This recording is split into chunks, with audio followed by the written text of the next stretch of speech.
The value of everything they create is in intellectual property. If you record a song, there should be a way for you to be identified in the system. What's happening in Gulu? Netwechanga nnyo because he listens. Mukola ebintu you don't research. I think yali Palaso yamutwalanga kakaba because when Palaso is passionate, he doesn't care if you are a general. Twajanga tumugagwe no general. Naga linda ko na mutwalanga kakaba. You don't research. Kakaba. You don't research. So the next day the man came with a file like this thick and said, Palaso, Joe, what would not freeze up now noga we don't research? Naga, but my friend, I have researched nawandika white paper wano. This thing is yachita musicology and musiconomics yachiwa nerinya nachiwa Chameleon. Now I'm going to you go and read. Then he was like, you know, Chameleon, you are a general like me in your industry. So you shouldn't superstars Uma and he's like, why are you shouldn't be in these fights, you should be writing. He referenced to himself, he said he wrote a paper on the military when he was 26 and the military was reformed at obulamu ebutambuliza kuchi white paper gye yawandika.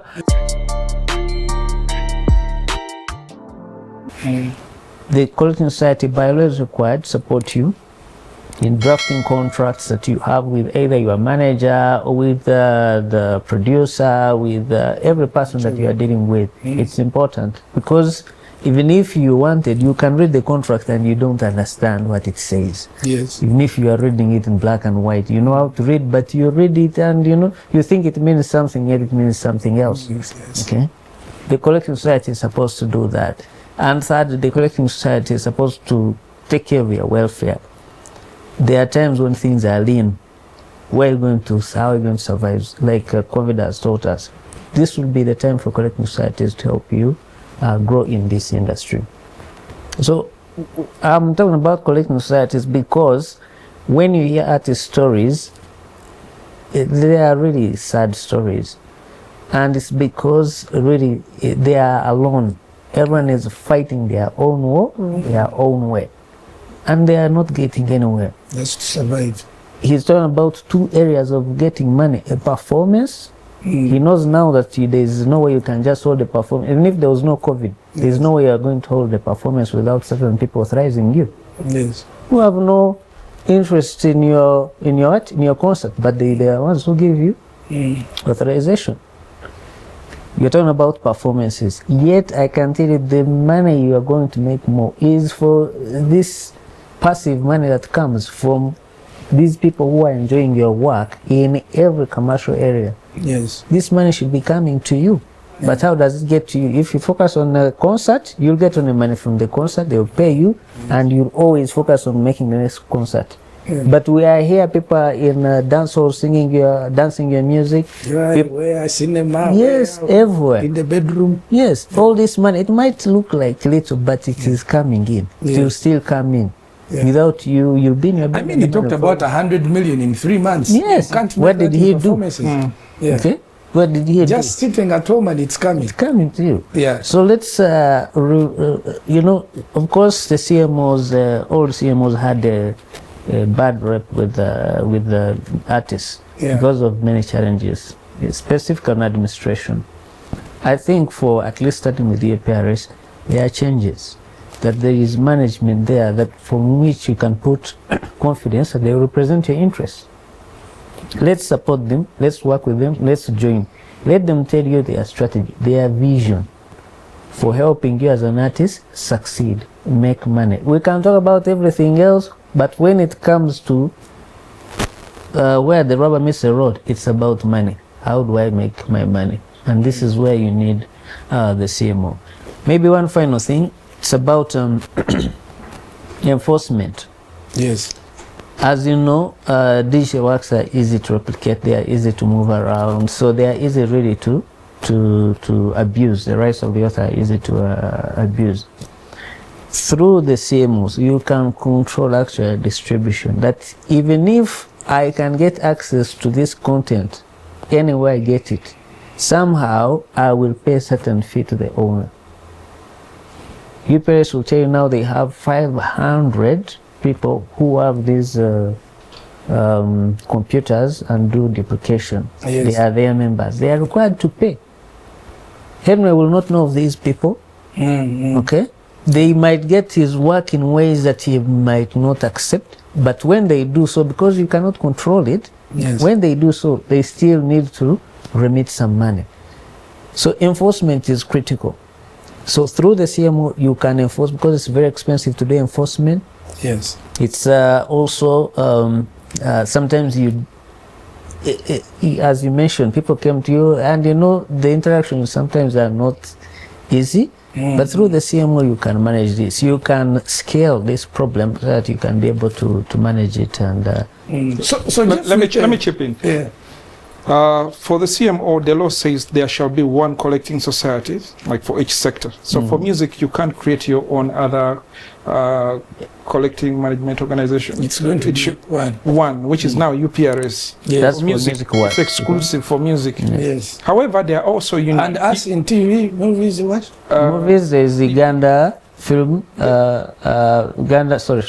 Federation of Movie Industry, that is for the audiovisual, and then Uganda Reproduction Rights Organization for the literary works, books, and this kind of thing. that's a different. So there are thing. three. However, the union, talking about the union, a union is another angle artists can use. Actually, the general introduced a union when we were in Gulu to the artists and told them and encouraged them to join one. Essentially, the role of the union is to help artists to master their power to negotiate.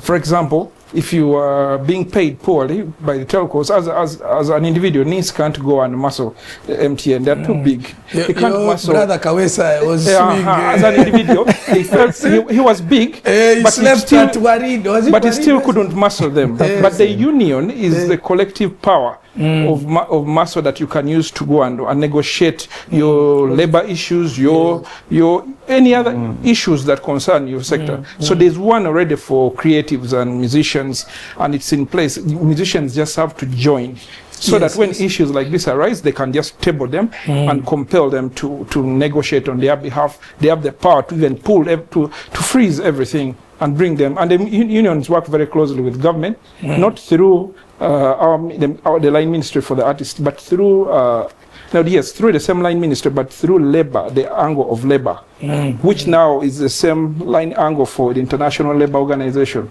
It's a whole powerful system for protecting interests of workers. So musicians as workers can now use that power to negotiate many things, even including details like if the promoters are creating bad stages that are not professional, that are not safe, bad sound, the unions can take care of that negotiation and set standards and protect the artists, so that the promoters don't isolate you and make life hard for you. You can push those bigger problems to unions. They don't provide security. There's a case that was really so appalling. When remember, there was the KCCA festival, and the management of the festival, which is KCCA, would not allow cars up to the stages. So you, the artist, would have to come with your car and then get out of that car from where? Is it Ginger Road? Half a kilometer. You are going to perform at Sheraton. And you're walking through all those people. You have to walk through the people. Meanwhile, there are demarcated areas where there's police. They don't allow you to pass here. You have to go past the other side. So there's a case where Spice Diana was actually beaten. Yes. This is a girl. She's an artist. She's a performer. She was paid. She's not here for... And you can clearly see that this is not just an ordinary person who is here to enjoy the day. She's coming to work. So she requests to pass where it was near to the stage. And the police attacks her. Like, no, we have said you go back the other side. And she's beaten. That's a perfect issue to submit to the union. Exactly. UMA can work with the union to create standards around things like that, to even compel KCCA to set some labor exclusions for artists, such that they can access events like that without... if it was Rihanna, she would be now $3 million. So I think Jeff, the primary issue now is to educate the artists the importance of synergy, because they don't know. But there's a big problem.